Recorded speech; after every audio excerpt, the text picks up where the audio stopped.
আমরা আন্দোলনে ভয় পাই না, আমরা আয়নাঘরকে ভয় পাই নাই। জাতীয়তাবাদী দলের সংগ্রামী মহাসচিব কতবার কত সময় এই লোকটিকে অপমান করা হয়েছে। মির্জা আব্বাস, রাজচন্দ্র রায়, ডক্টর মুশাররফ হোসেন, ডক্টর মঈন খান, নজরুল ইসলাম খান, সেলিমা রহমান, যারাই এই বাংলাদেশে হাসিনার বিরুদ্ধে কথা বলার চেষ্টা করেছিলেন, তাদেরকে নাজেহাল করেছে হাসিনা। এই ঈদে জামা জুতো অ্যাকসেসরিজের ডিসকাউন্ট। হাসিনার পালিত বাহিনী, হাসিনার পালিত পুলিশ বাহিনী বিনা কারণে, বিনা ওয়ারেন্টে, বিনা মামলায় ঘর থেকে গ্রেফতার করেছিলেন। আজকে যারা ওই সকল কাজের প্রেতাত্মা ছিলেন, যারা ওই সকল অগণতান্ত্রিক কাজ করেছিলেন, ডক্টর প্রফেসর মোহাম্মদ ইউনূস আপনার মতো একজন গুণীজন ব্যক্তির আমলও এখনো তারা আপনার চারিপাশে আপনার সরকারে বসে আছে, যারা আপনাকে অস্থিতিশীল করে তোলার হীন প্রচেষ্টা চালিয়ে যাচ্ছে। তারই মধ্যে আজকে মফিজুর রহমান লিটনের দেওয়া 3টি নাম। প্রিয় বন্ধুগণ, আপনারা যারা সাংবাদিক, যারা বিগত দিনে আমাদের মতোই নিপীড়িত হয়েছেন, টিয়ার গ্যাসের চেলের চোখ ঝাঁঝরা হয়ে গিয়েছিল, টিয়ার গ্যাসের সেল না শুধু সারা গুলিত আহত হয়েছিলেন, আপনারা সেদিন আমাদের কথাগুলো মির্জা ফখরুল আব্বাস গওহর, নজরুল ইসলাম খান, সেলিমা রহমান, তাদের কথাগুলো তুলে ধরতে পারেন নাই। তখন আপনাদের এই মিডিয়াগুলো নিয়ন্ত্রণ করত ডিজিডিএফআই, এনএসআই, তারা যা লিখে দিতেন সেটাই আপনাদেরকে প্রকাশ করতে বাধ্য হতেন। এখন মুক্ত আকাশ, এখন মুক্ত বাতাস, এখন রাজপথ আপনাদের জন্য, এখন রাজপথে কথা বলার জন্য, গণতান্ত্রিক অধিকারের কথা বলার জন্য আমরা আজকে স্বাধীন।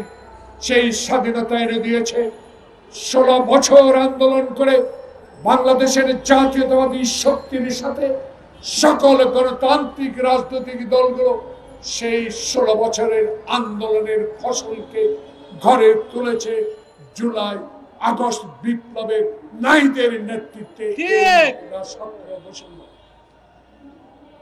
আজকে আমার সাহস জুগিয়েছে আজকে কথা বলার জন্য, অন্তর থেকে মনের কথাগুলো বলার সাহস জুগিয়েছে মুগ্ধ খোকন।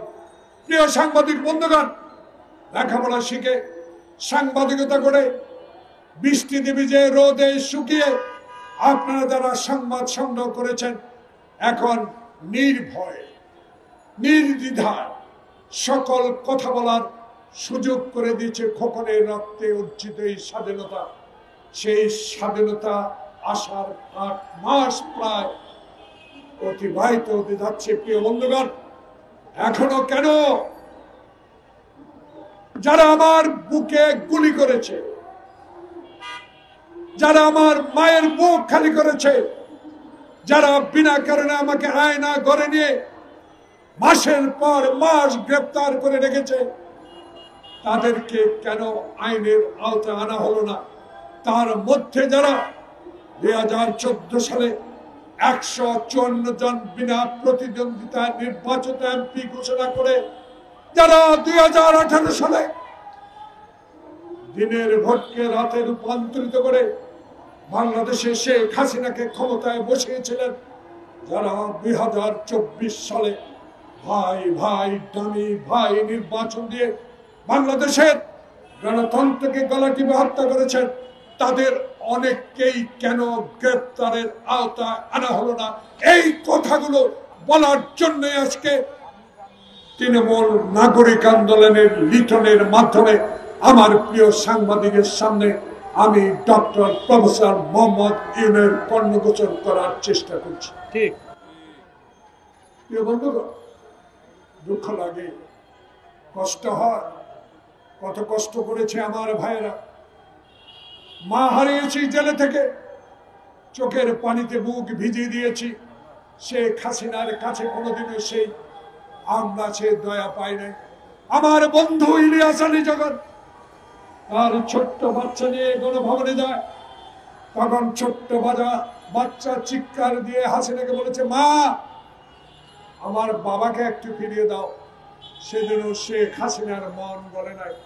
প্রিয় বন্ধুগণ, মির্জা আব্বাসকে যখন, মির্জা ফখরুল ইসলাম আলমগীর, আমির রিজভীকে যখন, আমানুল্লাহ আমানকে যখন এই মেহেদিরা অফিসে ভেঙে গ্রেপ্তার করে নিয়ে যায়, তখন আমার ছেলেরা, আমার মেয়েরা, সকল নেতৃবৃন্দের পরিবার যখন শেখ হাসিনার কাছে বিনয়ের সহিত আবেদন করেছিল, প্রিয় প্রধানমন্ত্রী, আপনি দেশ পরিচালনা করছেন অবৈধভাবে, আজকে অবৈধভাবে বিএনপি অফিস ভাঙচুর করে যে নেতৃবৃন্দকে গ্রেপ্তার করে নিয়ে যাচ্ছেন, তারা অসুস্থ, কেউ কিডনি আক্রান্ত, কেউ হার্টের রোগে আক্রান্ত, কেউ অর্ধবয়সী, কেউ পূর্ণবয়সী, আজকে তাদের মুক্তি দেন।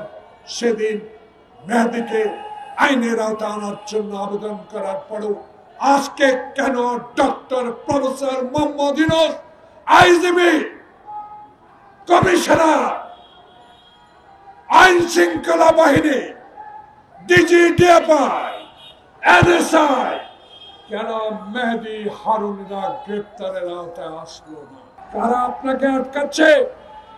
এদেরকে গ্রেপ্তার করার জন্য তাদের নাম আমাদের কাছে প্রকাশ করুন। আমরা আন্দোলনে ভয় পাই না, আমরা আয়না ঘরকে ভয় পাই নাই।